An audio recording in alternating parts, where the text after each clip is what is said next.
ঠাকুরগাঁওয়ে অতিরিক্ত তাপমাত্রা ও অনাবৃষ্টিতে ঝরে পড়ছে আম ও লিচুর গুটি।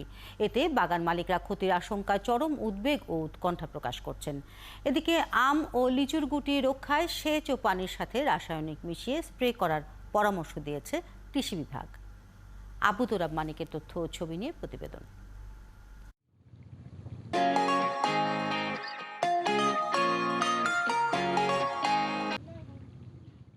এবছর আম ও লিচুর গাছে পর্যাপ্ত মুকুল এসেছিল। এতে ভালো ফলনের আশাও করছিলেন বাগানীরা। কিন্তু বৈশাখের শুরু থেকে তীব্র তাপপ্রবাহে বেশিরভাগ আম ও লিচুর গুটি ঝরে গেছে। আর যেগুলো টিকে আছে সেগুলো বড় হচ্ছে না। গাছের গোড়ায় পানি দিয়েও বাগানীরা মুকুল রক্ষা করতে পারছে না। বাগান মালিকরা বলছেন, লিচু চাষে এবার খরচ বেশি হলেও গতবারের তুলনায় কম ফলন হবে। এতে লোকসানের আশঙ্কা রয়েছে।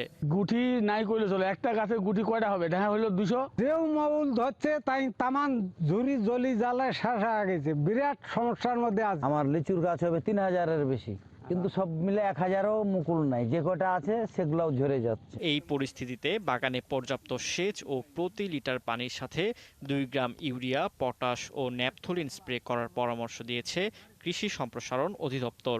আমরা আশা করছি যে কৃষক যারা তারা এই পরামর্শগুলো মেনে ব্যবস্থা গ্রহণ করছেন এবং তারা যদি যথাযথ ব্যবস্থা গ্রহণ করেন তাহলে হয়তো বা আমরা তাপপ্রবাহ মোকাবেলা করে আমাদের যে কাঙ্ক্ষিত ফলন সেটি অর্জনে সচেষ্ট হব।